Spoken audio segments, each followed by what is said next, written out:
Hi, welcome back to my channel. This is Yashaswini Lokesh. ನೀವು ನೋಡ್ತಾ ಇರ್ಬೋದು ನನ್ನ ಕೂದಲು ಎಷ್ಟು ಶೈನಿಂಗ್ ಇದೆ ಅಂತ. ಹಾಗೆ ನನ್ನ ಫೇಸಲ್ಲೂ ಕೂಡ ತುಂಬ ಬ್ರೈಟ್ನೆಸ್ ಇದೆ. ಇವತ್ತು ನಾನು ಒಂದೊಳ್ಳೆ ಹೇರ್ ಪ್ಯಾಕ್ ತೊಗೊಂಡು ಬಂದಿದ್ದೀನಿ. ಯಾವ ಹೇರ್ ಪ್ಯಾಕ್ ಅಂದರೆ, ನಿಮಗೆ ಕೂದಲು ತುಂಬ ರಫ್ ಅನಿಸ್ತಾ ಇದೆ, ಬೇಗ ಬೆಳೀತಾ ಇಲ್ಲ, ಫಾಸ್ಟಾಗಿ ಹೇರ್ ಗ್ರೋತ್ ಆಗಬೇಕು ಮತ್ತು ಸ್ಮೂತಾಗಿ ಇರಬೇಕು, ಸಿಲ್ಕಿಯಾಗಿರಬೇಕು ಅಂದರೆ ಇವತ್ತು ನಾನು ತೋರಿಸೋ ಹೇರ್ ಪ್ಯಾಕ್ನ ಟ್ರೈ ಮಾಡಿ.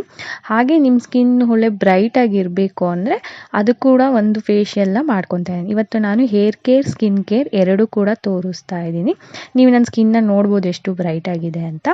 ಫಸ್ಟ್ ಇವಾಗ ನಾನು ಹೇರ್ ಪ್ಯಾಕ್ನ ರೆಡಿ ಮಾಡ್ಕೊಳ್ಳೋಣ.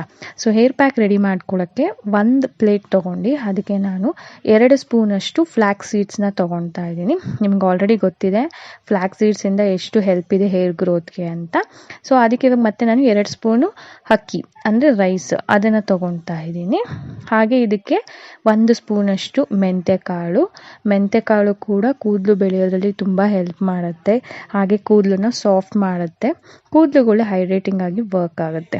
4 ಲವಂಗ ತೊಗೊಂಡಿದ್ದೀನಿ. ಲವಂಗ ಬಂದು ಆ್ಯಂಟಿ ಫಂಗಲ್ ಆಗಿ ವರ್ಕ್ ಮಾಡೋದ್ರಿಂದ ನಿಮ್ಮ ಕೂದಲಲ್ಲಿ ಡ್ಯಾಂಡ್ರಫ್ ಪ್ರಾಬ್ಲಮ್ ಇದ್ದರೆ ಅದನ್ನು ಕಮ್ಮಿ ಮಾಡುತ್ತೆ. ಹಾಗೆ ನಿಮ್ಮ ಸ್ಕಾಲ್ಪಲ್ಲಿ ಯಾವುದೇ ರೀತಿಯಾದ ಇನ್ಫೆಕ್ಷನ್ ಇದ್ದರೆ ಅದನ್ನು ಅವಾಯ್ಡ್ ಮಾಡುತ್ತೆ. ನಾನಿಲ್ಲಿ 1 ಸ್ಪೂನಷ್ಟು ರೋಸ್ಮೆರಿ ಡ್ರೈಡ್ ಲೀವ್ಸ್ನ ತೊಗೊಂಡಿದ್ದೀನಿ. ಇಷ್ಟು ನೀವು ಒಂದು ಪ್ಯಾನ್ಗೆ 1.5 ಗ್ಲಾಸಷ್ಟು ನೀರು ತೊಗೊಂಡು ಕಾಯೋದಕ್ಕೆ ಇಡಬೇಕು. ಸೊ ಇವಾಗ ನಾವೆಲ್ಲ ತೊಗೊಂಡಿದ್ದೀವಲ್ಲ ಇಂಗ್ರೀಡಿಯೆಂಟ್ಸ್ನ, ಅದನ್ನು ಒಂದು ಪ್ಯಾನ್ಗೆ ಫುಲ್ಲು ಹಾಕ್ಕೋಬೇಕು. ಸೊ ಹಾಕ್ಕೊಂಡು ಇದನ್ನು ಮಿಕ್ಸ್ ಮಾಡ್ಕೋಬೇಕು. ಮಿಕ್ಸ್ ಮಾಡಿ ಇದನ್ನು ಚೆನ್ನಾಗಿ ಕುದಿಯೋಕ್ಕೆ ಬಿಡಬೇಕು. ಕುದಿಯೋದು ಅಂದರೆ ಯಾವ ರೀತಿ ಅಂದರೆ, ಫ್ಲ್ಯಾಕ್ಸ್ ಸೀಡ್ಸ್ ಜೆಲ್ ಬರಬೇಕು. ಸೊ ಆ ಜೆಲ್ಲಿ ಟೈಪ್ ಬರುತ್ತಲ್ಲ ಅದು ಬರಬೇಕು. ಮತ್ತು ಅಕ್ಕಿ ಸ್ವಲ್ಪ ಬೆಂದಿರಬೇಕು ಅನ್ನದ ಥರ. ಸೊ ಅಲ್ಲಿವರೆಗೂ ನೀವು ಇದನ್ನು ಕುದಿಸ್ಕೋಬೇಕಾಗತ್ತೆ. ಇದು ಚೆನ್ನಾಗಿ ಕುದ್ಮೇಲೆ ನೀವು ತಣ್ಣಗಾಗಕ್ಕೆ ಬಿಡಬೇಕು. ತಣ್ಣಗಾದಮೇಲೆ ನೀವು ರುಬ್ಕೋಬೇಕಾಗತ್ತೆ. ನೋಡಿ ಇವಾಗ ಈ ಥರ ತಣ್ಣಗಾಗಿದೆ, ಅಕ್ಕಿ ಕೂಡ ಬೆಂದಿದೆ. ಸೊ ಇದನ್ನು ರುಬ್ಕೊಳ್ಳಿ, ಚೆನ್ನಾಗಿ ಬ್ಲೆಂಡ್ ಮಾಡ್ಕೊಳ್ಳಿ. ಅಂದರೆ ರಫ್ ಇರಬಾರ್ದು, ಸ್ಮೂತಾಗಿರಬೇಕು. ನಿಮ್ಮ ಕೈಯಲ್ಲಿ ಮುಟ್ಟಾಗ ಅದು ನಿಮಗೆ ಗೊತ್ತಾಗಬೇಕು. ಆ ರೀತಿ ನೀವು ಬ್ಲೆಂಡ್ ಮಾಡ್ಕೋಬೇಕು. ಸೊ ಇದನ್ನು ಇವಾಗ ಕೂದಲಿಗೆ ಅಪ್ಲೈ ಮಾಡೋಣ. ಹಾಗೆ ಸ್ಕಾಲ್ಪಿಗೆ ಕೂಡ ಅಪ್ಲೈ ಮಾಡಬೇಕು. ಈ ಹೇರ್ ಮಾಸ್ಕ್ನ ನೀವು ಸ್ಕಾಲ್ಪಿಗೂ ಅಪ್ಲೈ ಮಾಡಬೇಕು, ಕೂದಲಿಗೂ ಅಪ್ಲೈ ಮಾಡಬೇಕು. ನೀವಿಲ್ಲಿ ನೋಡ್ತಾ ಇರ್ಬೋದು ನನ್ನ ಕೂದಲು ಎಷ್ಟು ರಫಾಗಿ ಕಾಣಿಸ್ತಾ ಇದೆ ಅಂತ. ಸೊ ಹಾಗೆ ತುಂಬ ಆಯಿಲಿ ಥರನೂ ಇತ್ತು, ಹಾಗೆ ತುಂಬ ಫ್ರೀಸಿಯಾಗಿ ಇದೆ ಕೂದಲು. ಸೊ ಇದು ನನ್ನ ಫೇವ್ರೆಟ್ ಮಾಸ್ಕ್ ಅಂತಲೇ ಹೇಳ್ಬೋದು. ಈ ಮಾಸ್ಕ್ನ ನೀವು ವೀಕ್ಲಿ ಒನ್ಸ್ ಆದರೂ ಟ್ರೈ ಮಾಡ್ಬೋದು, ಅಥವಾ ವೀಕ್ಲಿ ಟ್ವೈಸ್ ಆದರೂ ಮಾಡ್ಕೋಬೋದು.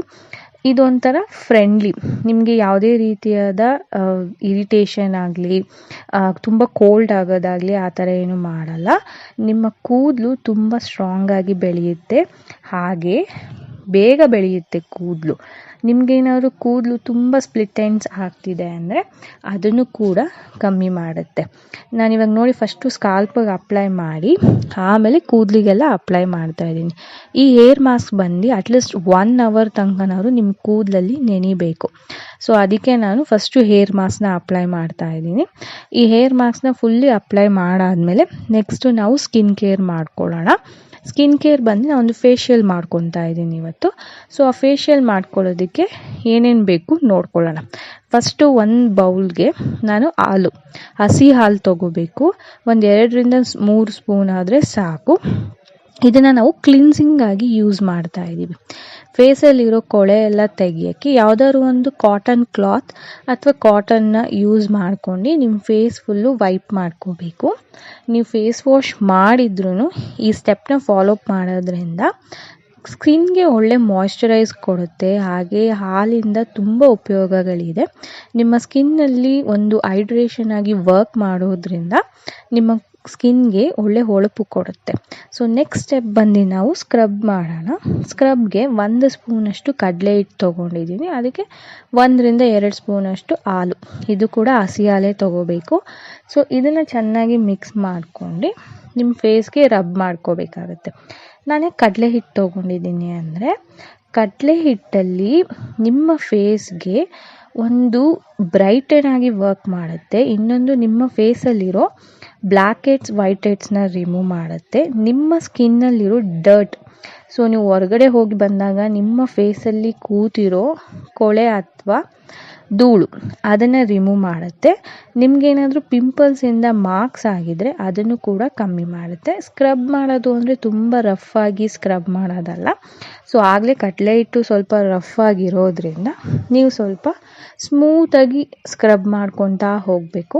ಆವಾಗ ನಿಮ್ಮ ಫೇಸಲ್ಲಿರೋ ಬ್ಲ್ಯಾಕ್ ಹೆಡ್ಸ್, ವೈಟ್ ಹೆಡ್ಸ್ ಎಲ್ಲ ರಿಮೂವ್ ಆಗುತ್ತೆ. ನೀವೀಗ ನೋಡ್ಬೋದು ನನ್ನ ಫೇಸಲ್ಲೆಲ್ಲ ಫುಲ್ಲು ರಿಮೂವ್ ಆಗಿದೆ. ನೆಕ್ಸ್ಟ್ ಬಂದು ನಾವು ಪ್ಯಾಕ್ ಯೂಸ್ ಮಾಡೋಣ. ಫೇಸ್ ಪ್ಯಾಕ್ ರೆಡಿ ಮಾಡೋದಕ್ಕೆ 1 ಸ್ಪೂನಷ್ಟು ಮುಲ್ತಾನಿ ಮಿಂಟಿ ಪೌಡರ್ ತೊಗೊಂಡಿದ್ದೀನಿ.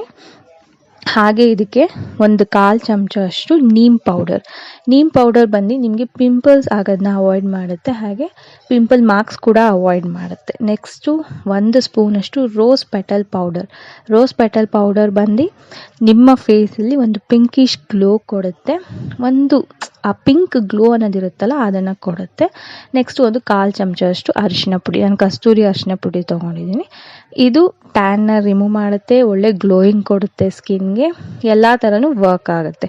ಇದಕ್ಕೆ ನಾನು 2-3 ಸ್ಪೂನು ರಾ ಮಿಲ್ಕ್, ಹಸಿ ಹಾಲು ತೊಗೊಂಡಿದ್ದೀನಿ. ನೀವು ಬೇಕಾದ್ರೆ ಮೊಸರು ಕೂಡ ಆ್ಯಡ್ ಮಾಡ್ಬೋದು. ಅಕಸ್ಮಾತ್ ನಿಮ್ಮದು ಆಯಿಲ್ ಸ್ಕಿನ್ ಇದೆ ಅಂದರೆ ರೋಸ್ ವಾಟರ್ನ ಯೂಸ್ ಮಾಡಿ. ಇಲ್ಲ ಕಾಂಬಿನೇಷನ್ ಸ್ಕಿನ್ ಇದೆ ಅಂದರೆ ಹಾಲು ಇಲ್ಲಾಂದರೆ ಮೊಸರು ಇವೆರಡಾದರೂ ಯೂಸ್ ಮಾಡ್ಬೋದು. ಈ ಫೇಸ್ ಪ್ಯಾಕಲ್ಲಿ ನಾನು ಫೇಶಿಯಲ್ ಮಾಡ್ಕೊತಿರಲಿ ಈ ಫೇಸ್ ಪ್ಯಾಕ್ನ ನೀವು ಆಲ್ಟರ್ನೇಟ್ ಡೇಸ್ ಆಗು ಯೂಸ್ ಮಾಡ್ಬೋದು. ದಿನ ಕ್ಲಿನ್ಸಿಂಗ್ ಸ್ಕ್ರಬ್ಬಿಂಗ್ ಮಾಡ್ದಲೇ ಇದ್ರೂ ಸೊ ಈ ಫೇಸ್ ಪ್ಯಾಕ್ನ ನೀವು ಆಲ್ಟರ್ನೇಟ್ ಡೇಸ್ ಆಗಿ ಅಥವಾ ವೀಕಲ್ಲಿ 1-2 ಯೂಸ್ ಮಾಡಿದ್ರೂ ನಿಮಗೆ ಒಳ್ಳೆ ಗ್ಲೋ ಕೊಡುತ್ತೆ ಫೇಸ್ಗೆ. ಸೊ ಈಗ ಫೇಸ್ ಪ್ಯಾಕ್ ಪೂರ್ತಿಯಾಗಿ ಒಣಗಿದೆ. ಇದನ್ನು ವಾಶ್ ಮಾಡಾದಮೇಲೆ ನಾವೊಂದು ಫೇಸ್ ಮಸಾಜ್ ಕ್ರೀಮ್ನ ರೆಡಿ ಮಾಡ್ಕೋಬೇಕು. ನೀವು ನನ್ನ ಫೇಸ್ನ ನೋಡ್ಬೋದು ಆಲ್ರೆಡಿ ಎಷ್ಟು ಗ್ಲೋ ಆಗಿ ಕಾಣಿಸ್ತಾ ಇದೆ ಅಂತ. ಲಾಸ್ಟ್ ಸ್ಟೆಪ್ ಬಂದು ಮಸಾಜ್ ಕ್ರೀಮ್. ಸೊ ಈ ಮಸಾಜ್ ಕ್ರೀಮ್ನ ಹೇಗೆ ರೆಡಿ ಮಾಡ್ಕೊಳ್ಳೋದು ಅಂದರೆ ಸೇಮ್ 1-2 ಸ್ಪೂನಷ್ಟು ಹಸಿ ಹಾಲನ್ನ ತೊಗೋಬೇಕು. ಅದಕ್ಕೆ 1 ಸ್ಪೂನಷ್ಟು ಅಲೋವೆರಾ ಜೆಲ್ ಮತ್ತು ಒಂದು ವಿಟಮಿನ್ ಇ ಕ್ಯಾಪ್ಸಲ್ಸ್ನ ತೊಗೋಬೇಕು. ವಿಟಮಿನ್ ಇ ಕ್ಯಾಪ್ಸಲ್ಸ್ ಬಂದು ನಿಮ್ಮ ಫೇಸ್ಗೆ ಒಳ್ಳೆ ಗ್ಲೋ ಕೊಡುತ್ತೆ ಮತ್ತು ಫೇಸ್ನ ವೈಟ್ನಿಂಗ್ ಮಾಡುತ್ತೆ. ಸೊ ವಿಟಮಿನ್ ಇ ಕ್ಯಾಪ್ಸಲ್ಸ್ದು ಅಡ್ವಾಂಟೇಜಸ್ ನಿಮಗೆ ಆಲ್ರೆಡಿ ಗೊತ್ತಿದೆ, ತುಂಬ ಜನ ಯೂಸ್ ಮಾಡ್ತಾ ಇದ್ದಾರೆ.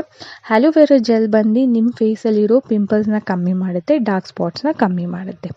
ನೀವು ಇದನ್ನು ಚೆನ್ನಾಗಿ ಮಿಕ್ಸ್ ಮಾಡಬೇಕು. ಯಾವ ರೀತಿ ಮಿಕ್ಸ್ ಮಾಡಬೇಕು ಅಂದರೆ ಅದು ಕ್ರೀಮಿ ಟೆಕ್ಸ್ಚರ್ಗೆ ಬರಬೇಕು. ನೋಡಿ ಈ ಥರ ಬರಬೇಕು.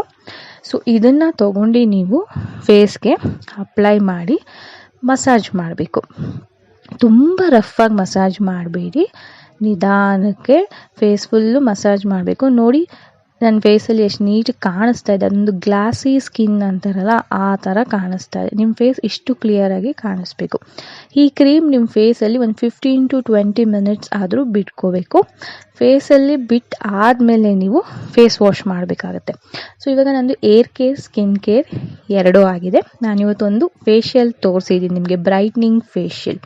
ಇವಾಗ ನನ್ನ ಫೈನಲ್ ಲುಕ್ ನೋಡಿ ಹೇಗೆ ಕಾಣಿಸ್ತಾ ಇದ್ದೀನಿ, ಎಷ್ಟು ಬ್ರೈಟಾಗಿ ಕಾಣಿಸ್ತಾ ಇದೆ ನನ್ನ ಫೇಸ್, ಹಾಗೆ ನನ್ನ ಕೂದಲು ಕೂಡ ಎಷ್ಟು ಶೈನಿಂಗ್ ಆಗಿ ಕಾಣಿಸ್ತಾ ಇದೆ. ಸೊ ಒಂದ್ಸತಿ ನೋಡಿ, ನೀವು ವೀಕಲ್ಲಿ 1 ಸತಿ ಮಾಡಿದ್ರೆ ಸಾಕು, ಇದು ನಿಮಗೆ ಒಳ್ಳೆ ರಿಸಲ್ಟ್ ಕೊಡುತ್ತೆ. ಇವತ್ತಿನ ಹೇರ್ ಕೇರ್, ಸ್ಕಿನ್ ಕೇರ್ ನಿಮಗೆ ಇಷ್ಟ ಆಗಿದೆ ಅಂತ ಅಂದ್ಕೊತೀನಿ.